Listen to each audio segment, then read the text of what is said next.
Minu seotus NATO-ga.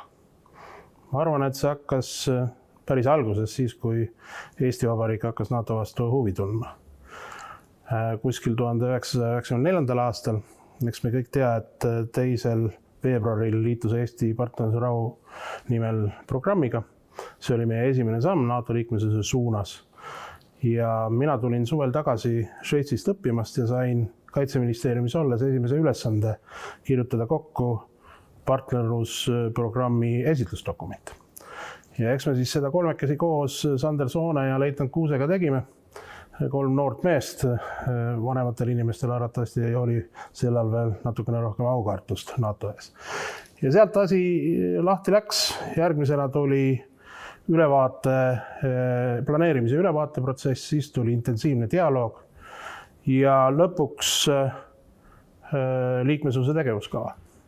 Ja liikmesuse tegevuskava ajal võttis Vabariigi Valitsus juba natukene tõsisema lähenemise ja seisukoha peaminister Mart Laari juhtimisel. Loodi selleks protsessiks, meie lähenemise protsessiks kindel juhtimisstruktuur ministrite komisjoni ja asjatundjate komisjoni näol ja mul oli siis au seda asjatundjate komisjoni juhtida ja järgmised 3 või 4 liikmesuse tegevuskava ette valmistada ja ka tegelikult NATO-ga läbi rääkida ja sealne küsimuste-vastuste voor üle elada.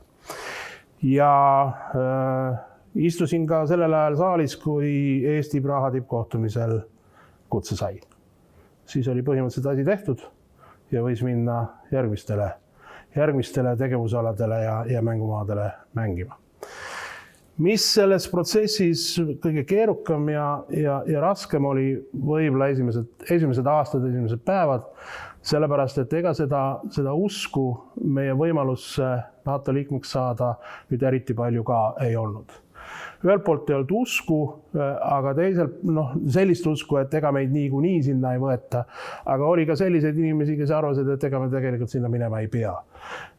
Ja need esimesed 3, 4, 5 aastat, ütleme kuni sinna liikmesuse tegevuskava protsessiga ühinemiseni, oli taustal kogu aeg sellist veenmistööd vaja teha inimestega just Eesti-siseselt, rääkida ja tõsta seda usku, et tegelikult see protsess on võimalik.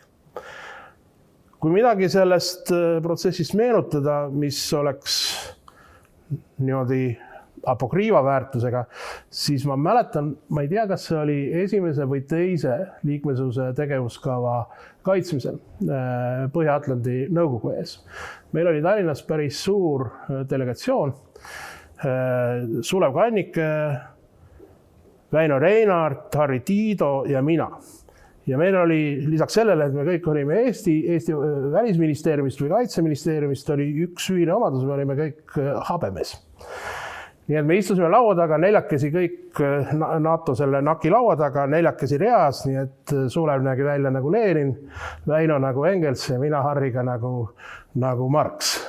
Nii et ma arvan, et teisel pool istujatel võis selle peale ka päris lõbus olla. Aga see kohtumine iseenesest lõppes edukalt ja õnnelikult ja MAP-protsessis üldse Eesti sai väga palju kiita. Ja teine lugu, mida tasub meenutada, on Praha tippkohtumine, millal meid liikmeks kutsuti. Seal juhtus selline asi, et rahupartnerlusprogrammi kohtumisel, kus tegelikult see kutsega ühtepidi lauale pandi, osalesid kõik rahupartnerlusliikmed ja sel ajal ei olnud Ukraina just kõige paremas kirjas oma president Kutšma pärast ja ameeriklased, kes tavaliselt oleks pidanud nimekirja järgselt istuma nendega kõrvuti ümber laua, ei tahtnud seda teha ja sellepärast otsustati kavalalt, et kasutatakse prantsuskeelset tähestikku ja prantsuskeelseid nimesid ja pannakse lauakord selle järgi kokku. Ja selle tulemusena juhtus see, et president Bush istus peaminister Kallase kõrval. Ja muidugi oli ka delegatsioonil sellisel puhul hea võimalus Ameerika Ühendriikide presidendiga kätt suruda ja mõned sõnad vahetada. Nii et kunagi ei tea, millal juhus sulle vingerpussi või mõnda huvitavat seika ette toob.